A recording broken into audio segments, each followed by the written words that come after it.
guys, and welcome back to my channel. Today I am going to be sharing with you guys 3 novels that inspired me as a writer and kind of inspired me to write. But before we do that, if you haven't, hit that subscribe button, like this video, and make sure to have all notifications on. That way you won't miss any release dates, any fun book content, or anything like that. So without further ado, let's get started.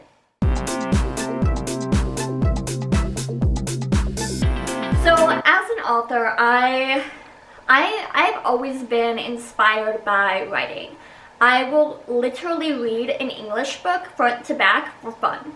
I remember when I was in middle school, I was reading my sister's basically junior year high school textbook on English and writing essays, and I found it so fun, and I still have that book. Like, I still read it for fun. So any kind of text I could get, any kind of writing advice or anything, and I also found a lot of inspiration from fellow writers just through reading books, reading their tones, reading their stories. I love literature. So the 3 books that pretty much just basically got me started in writing. The first one is going to be basically what got me into writing, got me into reading again. And that book is called I Tell You I Love You, But Then I Have to Kill You by Ali Carter. And this book is still today one of my #1 favorite books of all time.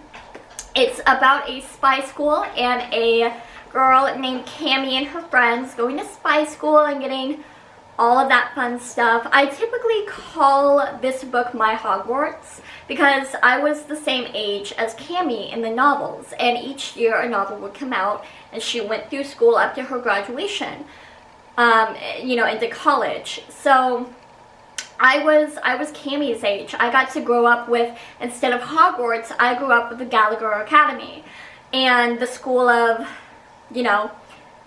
bright young women and spies, and I got to have Joe Solomon as an instructor, and I got to go on secret missions, and it was so fun to have. So that one definitely just inspired me right from the get-go to read a lot more and to also write. I remember being in like 6th grade and writing and attempting to write my first novel, and it was awful and it never got finished because it had no plot. I just remember it's what got me into wanting to write. I still love Ali Carter. I don't typically read a lot of her books anymore, which is a shame, but I still love her and I highly recommend her novels. The next book I'm going to be talking about is one everyone should read. I cannot, like, every book from this author is pure gold, and it's Maggie Stiefvater. She wrote the Shiver series, and the Shiver series is about a werewolf and a human girl, and it's not like the typical Twilight or anything. It's absolutely breathtaking, and Maggie herself is an artist, and she like paints and draws, and she will literally paint on the page. I can't describe how she does it, but the verbiage she uses and it's how she writes is so vivid with imagery, and it's just breathtaking. And it's just, I read her work not just for the stories, but just to hear the language used and to see those sentences on the page. It's an absolute joy to read. So I highly recommend anything Maggie Stiefvater writes. I began with Shiver, and her newest series right now is the Raven Boys. Amazing, and the covers are so beautiful. It's like this watercolor, and it's absolutely breathtaking. So I highly, highly, highly recommend Maggie Stiefvater and anything that she writes. The third book was something I was debating about. So I had a couple different books come in and out of this list, but in the end I decided on Graceling.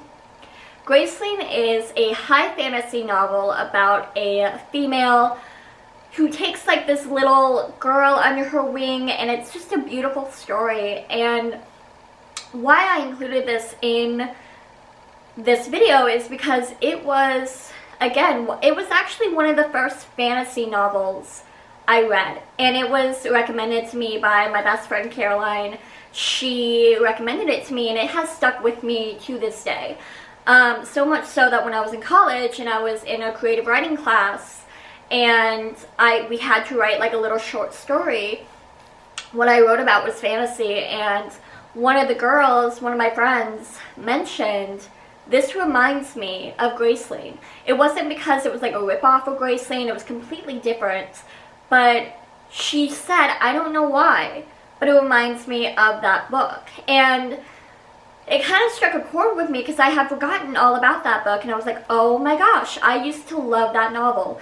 It is one of those books that I actually haven't reread because I loved it so much. It was utterly perfect. When I went looking at, I was actually like, as a teenager, I wanted more of that book. Just pure that book. It was everything I wanted and more. And I was mad at the authors who, at that time, there wasn't a lot of young women in fantasy, and there wasn't a lot of, I guess, badass women who kind of just didn't take no for an answer. And so I really loved Graceling, and I still do. So 100%, if you're looking for a great fantasy novel, I would have to go with Graceling. I think as a writer, it has obviously influenced me and obviously changed everything about me and made me kind of who I am today. So definitely pick that one up. And I want to hear your guys' top 3. If you guys, like, even if you're not a writer, tell me your top 3 favorite novels of all time.